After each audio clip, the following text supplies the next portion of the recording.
slutningen af det her vers.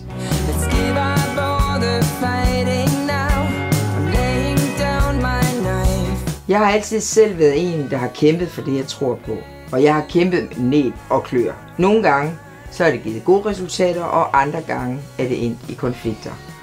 Jeg har oplevet at blive snydt, jeg har oplevet at blive fyret, jeg har oplevet at blive totalt misforstået, jeg har oplevet at blive svigtet osv. Sådan en energi, den kan godt sidde i en i lang tid. Og i al den tid, den sidder der suger den på energien. Den suger på vores personlige batteri.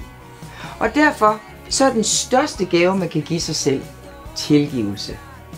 Man skal tilgive de andre for deres handlinger og tænke, at de gjorde, som de gjorde, fordi det var det, de fandt bedst.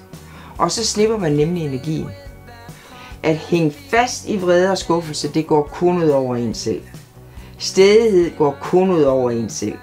Og derfor er det vigtigt at lægge sine våben. To parter i konflikt står jo tit fast på, at de vil have indrømmelser fra den anden, før de sænker deres våben bare lidt. Men hvis der man lægger sit våben ned for sin egen skyld, så er det også lidt nemmere. Og en skal jo være den første.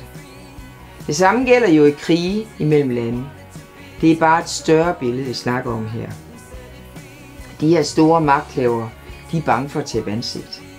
De kalder det stolthed, men jeg kalder det angst for at se svag ud. Og i den angst, der dræbes der både mange soldater og civile. Ja, så kommer vi alligevel ind på det. For uanset hvor meget vi ønsker at slukke for nyhederne og bare have det sjovt, ja, så ligger livets alvor og verdens situation i baghovedet. Men altså, uanset hvad, så opfordrer Ain't Life Easy til et pusterum med fællessang i en tid, der ellers er præget af krig og klimakrise. Så syng med, dans og hop rundt.